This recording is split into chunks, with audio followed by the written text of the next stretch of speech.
एक बार की बात है, अर्जुन श्री कृष्ण के पास गए और पूछा कि कर्म क्या है। ये सुनकर श्री कृष्ण मुस्कुराए और उन्होंने जवाब दिया, कर्मों को समझने के लिए मैं तुम्हें एक कहानी सुनाता हूँ। इस कहानी को सुनने के बाद तुम ये समझ जाओगे कि कर्म क्या है। तो श्री कृष्ण ने कहानी सुनानी शुरू की। एक राज्य में एक राजा राज करता था। एक बार वो अपने मंत्री के साथ देश का भ्रमण करने निकला। भ्रमण करते करते राजा और मंत्री एक बाजार में पहुंच गए। उस बाजार में राजा का ध्यान एक दुकानदार के ऊपर गया। उस दुकानदार को देखते ही राजा के मन में न जाने क्यों ये विचार आया कि इस दुकानदार को मैं कल फांसी की सजा दे दूं। ये बात राजा ने अपने मंत्री को भी बताई।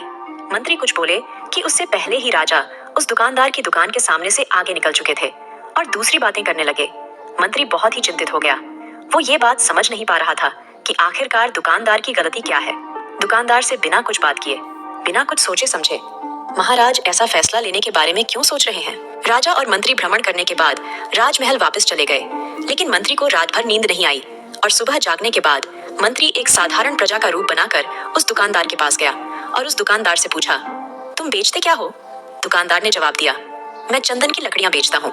फिर मंत्री ने आसपास के लोगों से दुकानदार के बारे में पूछना शुरू किया। सभी लोगों ने जवाब दिया कि दुकानदार किसी से बोलता नहीं है, हमेशा दुखी रहता है।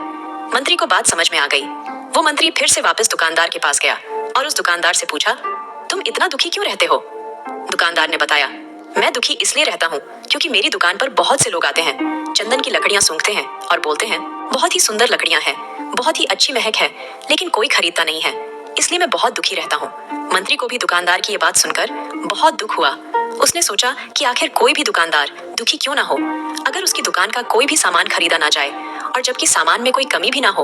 मंत्री सोचने लगा कि ये दुकानदार तो अपने दुखों की वजह से इतना दुखी रहता है, लेकिन राजा इस दुकानदार को फांसी पर क्यों लटकाना चाहते हैं। अर्थात राजा के मन में आए हुए विचार का उत्तर अभी तक मंत्री को नहीं मिला था। मंत्री ने फिर दुकानदार से पूछा, भाई तब तुम क्या करोगे अगर तुम्हारी दुकान की सारी चंदन की लकड़ियां ऐसे ही रखी की रखी रह जाएं? तो दुकानदार ने गुस्से के भाव में बोला, हाँ मैं जानता हूँ कि मेरी चंदन की लकड़ियां ऐसी ही रखी की रखी रह जाएंगी, इन्हें कोई नहीं खरीदेगा। इसीलिए तो मैं सोचता हूँ कि हमारे देश का राजा जल्दी से जल्दी मर जाए। अगर वो जल्दी से मर जाता है तो मैं उस राज दरबार में उस राजा के दाह संस्कार के लिए अपनी चंदन की लकड़ियां दे देता, जिससे मुझे कुछ पैसे भी मिल जाते और इस बाजार के अलावा बाकी के लोगों को भी मेरी चंदन की लकड़ियों के बारे में पता चलता। तब फिर शायद कुछ ना कुछ लोग मेरी दुकान से चंदन की लकड़ियां खरीदने जरूर आते। मंत्री दुकानदार की ये बात को सुनकर सब कुछ समझ गया, लेकिन मंत्री बहुत चतुर और समझदार भी था। और तभी उस मंत्री के मन में एक विचार आया। मंत्री ने दुकानदार से चंदन की कुछ लकड़ियां खरीदी। मंत्री की इस खरीदारी से दुकानदार को कुछ पैसे भी मिल गए और वो थोड़ा खुश भी हो गया। मंत्री चंदन की लकड़ियों को लेकर वापस राज दरबार चला गया। राज दरबार पहुंचकर मंत्री ने उन चंदन की लकड़ियों को राजा के समक्ष रख दिया और बोला, हे राजन, ये चंदन की लकड़ियां उसी दुकानदार ने आपको भेंट की हैं, जिस दुकानदार को आप कल फांसी देने के बारे में सोच रहे थे। राजा ने उन चंदन की लकड़ियों को सूंघा और उसे उन चंदन की लकड़ियों की सुगंध बहुत पसंद आई। राजा ने कहा, ये चंदन की लकड़ियां बहुत ही ज्यादा खुशबूदार हैं। दुकानदार की इस अनोखी भेंट से राजा बहुत ही खुश था और मंत्री को कुछ स्वर्ण मुद्राएं देकर बोला, जाओ उस दुकानदार को ये स्वर्ण मुद्राएं इनाम में दे देना और बोलना कि आज के बाद महल में जब कभी भी चंदन की लकड़ी की जरूरत पड़ेगी तब तुम्हारी दुकान से ही चंदन की लकड़ियां ली जाएंगी। ये बात सुनकर मंत्री मुस्कुराने लगा और सोचने लगा कि अब तो राजा के मन में उस दुकानदार को फांसी देने का विचार आ ही नहीं सकता, क्योंकि अब तो हमेशा राज दरबार के लिए चंदन की लकड़ियों के इंतजाम की जिम्मेदारी उस दुकानदार को मिल गई है।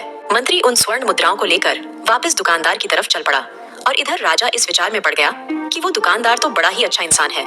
जिस वक्त मैं उसके बारे में ये सोच रहा था कि मैं इसको कल फांसी दे दूं, तब शायद उसके मन में उस समय ये विचार चल रहा था कि राजन पहली बार मेरी दुकान के सामने आए हैं तो मैं उनको अपनी सुंदर और खुशबूदार लकड़ियों को भेंट करता हूँ, और उसने मुझे भेंट भी किया और मैं बेवजह ही उसको फांसी देने के बारे में सोच रहा था। इधर मंत्री उस दुकानदार के पास पहुंच गया।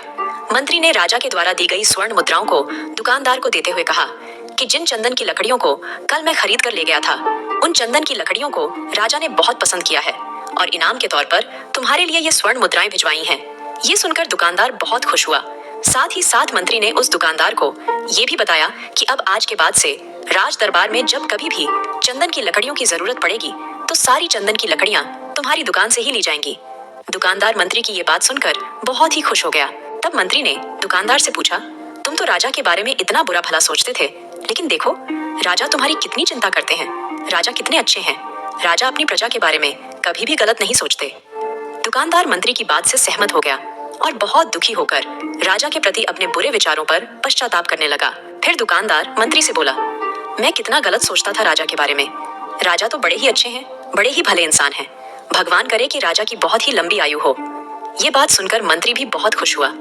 फिर मंत्री वहां से वापस राज दरबार को चला गया और यहीं पर श्री कृष्ण ने इस कहानी को समाप्त करते हुए अर्जुन से पूछा कि अब तुम ही बताओ कि कर्म क्या है। तो अर्जुन ने कहा, कर्म बोले हुए शब्द हैं, तो कभी कहा कर्म वाणी है, तो कभी कहा कर्म सोच है, फिर कहा कर्म भावना है। अर्जुन के सारे जवाब सुनने के बाद श्री कृष्ण ने कहा कि इंसान के विचार ही उसके कर्म हैं। हमारे विचार जैसे होंगे हम कर्म भी वैसे ही करेंगे और उन्हीं विचारों के द्वारा किए हुए कर्म ही हमारे सुख और दुख के लिए उत्तरदायी होते हैं।